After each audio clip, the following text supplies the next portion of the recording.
In a land not so far away, nestled at the edge of a quiet kingdom, stood a charming but slightly neglected cottage. Sunlight streamed through its dusty windows, painting a scene of forgotten warmth.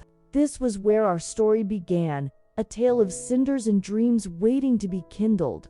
Within these walls lived a young woman named Cinderella. Her beauty was as natural as the wildflowers in the meadow, with hair like spun gold and a spirit full of kindness. Dressed in simple, worn-out clothes, she spent her days tending to the endless chores demanded by her We see her now, a solitary figure sweeping the hearth, her gentle expression tinged with a quiet sadness as dust motes dance like tiny fairies in a lonely sunbeam. Her only companions were the small mice who shared her attic room and the hopeful melodies she would hum to herself.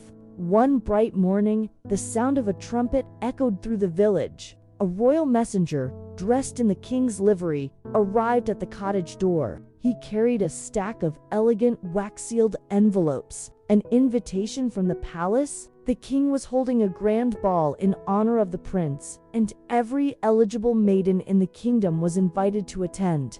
For a moment, a flicker of excitement lit up Cinderella's eyes. Could this be a chance for a single night of magic, a night away from her endless tasks? Her hopes were dashed as quickly as they appeared. Her stepmother, a woman with a face as hard as stone, and her two gaudy stepsisters snatched the invitation away. They mocked her dreams, their laughter echoing cruelly in the small cottage. "You, at the ball?" they sneered. To crush her spirit completely, they took the beautiful dress she had lovingly remade from her own mother's gown and tore it to shreds. The soft pink fabric lay in ruins on the floor, a symbol of her shattered hopes. Heartbroken and alone, Cinderella fled to the garden, collapsing onto a cold stone bench. Tears streamed down her face as she sobbed, her dreams now as tattered as her dress. The world seemed dark and hopeless, but as the last of her tears fell upon a pumpkin vine, a strange and wonderful thing happened. A soft, ethereal light began to glow, shimmering and growing brighter around her. A glimmer of hope, a spark of true magic, was about to change her life forever. In the quiet of the garden, a soft, ethereal light began to pulse, growing brighter and brighter until it coalesced into a single, shimmering figure. The fairy godmother had arrived, her eyes twinkling with kindness and a hint of mischief, her presence filling the air with a palpable sense of magic. She smiled warmly at Cinderella, a silent promise of wonderful things to come. The air hummed with anticipation, the very leaves on the trees seeming to hold their breath as the magical being raised her star-tipped wand, ready to change a life forever. With a graceful wave of her wand, the fairy godmother pointed toward a plump pumpkin nestled in the patch. A stream of golden sparks shot forth, enveloping the gourd in a dazzling cascade of light. The pumpkin began to swell, growing larger and larger, its rough skin smoothing and hardening into a gleaming golden surface. Ornate filigree spiraled across its body, and 4 sturdy wheels sprouted from its base. In a final burst of magic, a magnificent, opulent carriage stood where the humble pumpkin had been, its door beckoning Cinderella toward a future she had only dreamed of. The fairy godmother then turned her attention to Cinderella herself. With another flick of her wrist, she sent a shower of silver stardust swirling around the girl. The worn, the rags Cinderella wore seemed to melt away, dissolving into the shimmering light. In their place, a breathtaking ball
change her destiny. The royal ball, a night whispered about in every corner of the kingdom, was finally here, and a golden carriage spun from a pumpkin and pure magic glided smoothly toward the palace. It pulled to a stop before the magnificent royal residence, a structure so grand it seemed to touch the stars.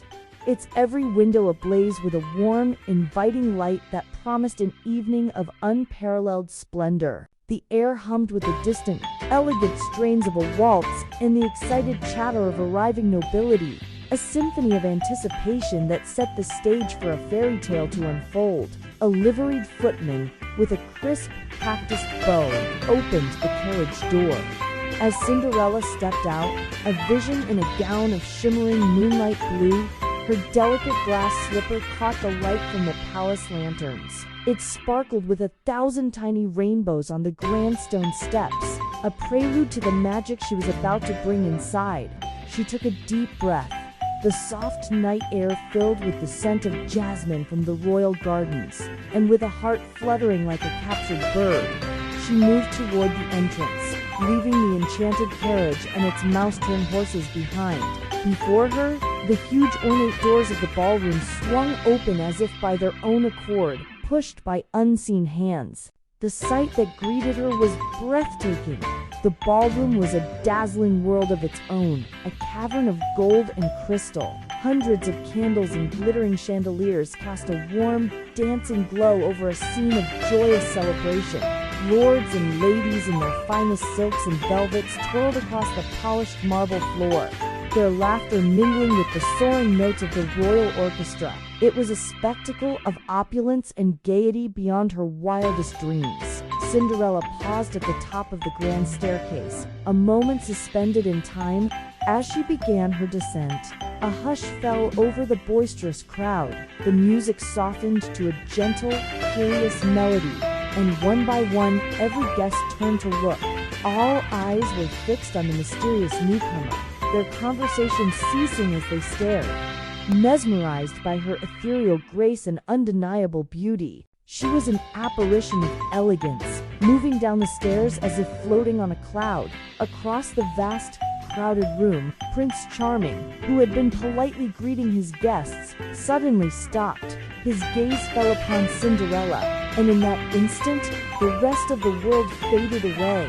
He was utterly captivated, his heart captured by the sight of the enchanting woman on the staircase. His eyes, full of wonder and instant adoration, were fixed only on her, following her every move as if she were the only person in the entire palace. A new story, his story, was beginning tonight. In the heart of the kingdom, within the grandest of all ballrooms, a hush fell over the assembled nobility. All eyes turned toward the magnificent staircase, where a vision of ethereal beauty began her descent. It was Cinderella, her presence radiating a grace that seemed to touch every corner of the vast, candlelit hall. Her ball gown, a creation of shimmering blue fabric spun with starlight, billowed around her like a delicate cloud. With each step, the legendary glass slippers on her feet caught the light, sending out dazzling sparkles that danced across the polished marble floor, each one a tiny, silent announcement of her arrival. She moved not merely with poise, but with a gentle confidence that captivated everyone who watched. Whispers rippled through the crowd like a soft breeze, expressions of awe and admiration painting the faces of the elegantly dressed guests. Ladies in their finest silks and gentlemen in their crispest uniforms leaned into one another, their hushed words filled with wonder. "Who is she?" they murmured, their gazes following her every move. "She is simply breathtaking," another would reply, the sentiment shared by all. It was a moment of pure magic, a collective intake of breath as the entire court bore witness to the arrival of this enchanting, mysterious maiden. Her serene smile seemed to hold a secret, adding to the mystique that had so completely ensnared the room. But not all faces held admiration. Tucked away in the sea of onlookers were two figures whose expressions were a stark, ugly contrast to the surrounding delight. Cinderella's stepsisters stood frozen, their gaudy gowns appearing clownish beside her elegance.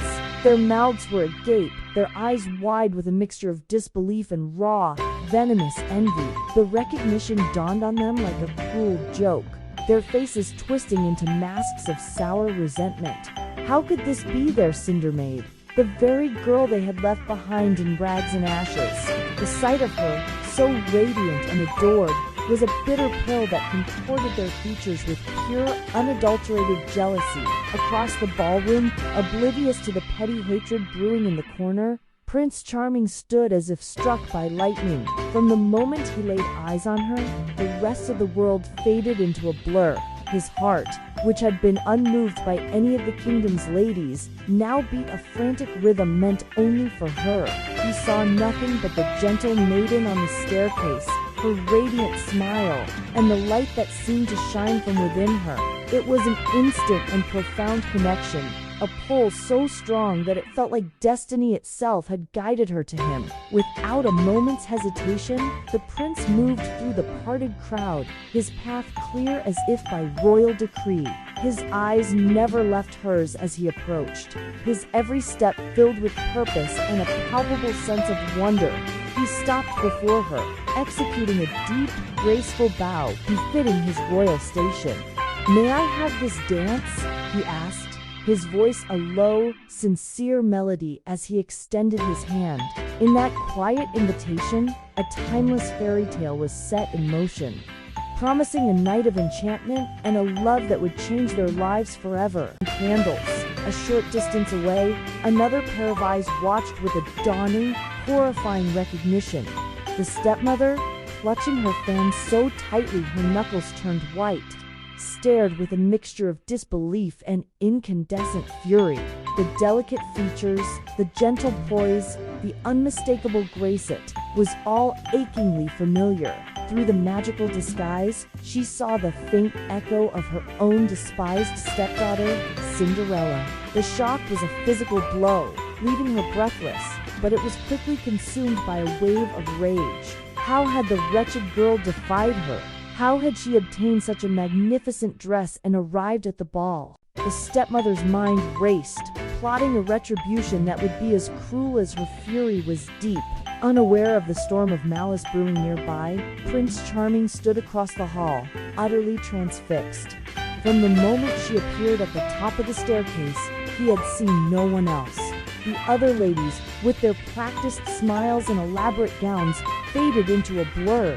He was captivated by her sincerity, by the light that seemed to emanate from within her. It wasn't just her beauty that held him spellbound, but the kindness in her eyes and the gentle spirit she possessed. He knew, with a certainty that resonated deep in his soul, that he had to meet her. With determined steps, the prince crossed the polished floor, his path unwavering as he moved through the throng of guests. The crowd parted before him, their whispers following his determined advance. He stopped before Cinderella, his eyes never leaving hers, and executed a deep, respectful bow. A hush fell over the room as he extended his hand, his voice clear and warm.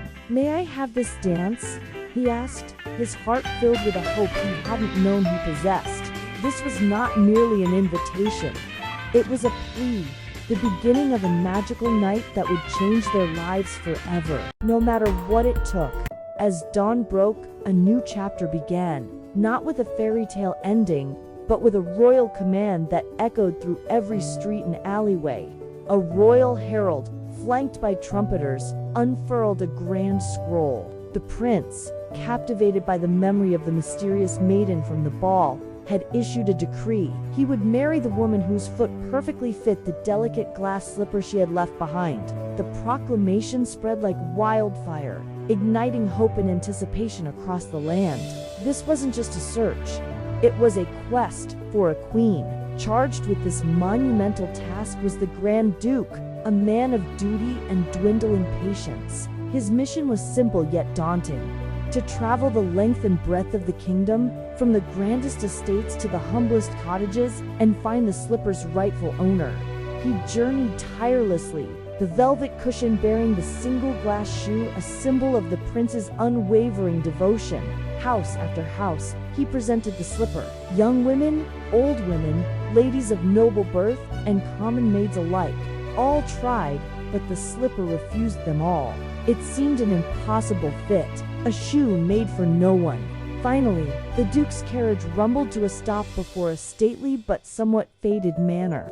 As he stepped onto the path, the doors burst open, and he was met with a flurry of fawning and saccharine smiles. The stepsisters, Drizella and Anastasia, practically tripped over each other in their haste to welcome him, their eyes gleaming with avarice. They showered him with false compliments and feigned grace, their eagerness a poorly veiled mask for their ambition.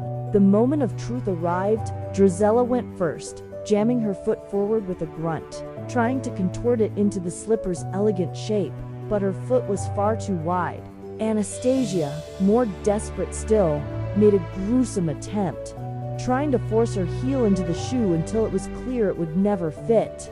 Their efforts were a comical and painful failure, their hopes crumbling with each strained push. Just as the weary Duke prepared to depart, his mission seemingly a failure once more, his eyes caught a flicker of movement. There, half hidden in the shadows by the hearth, was a young woman in simple servant's clothes. A flicker of recognition, a memory of grace from the royal ball, sparked in his mind. "And you he asked, his voice cutting through the stepmother's dismissive scoff.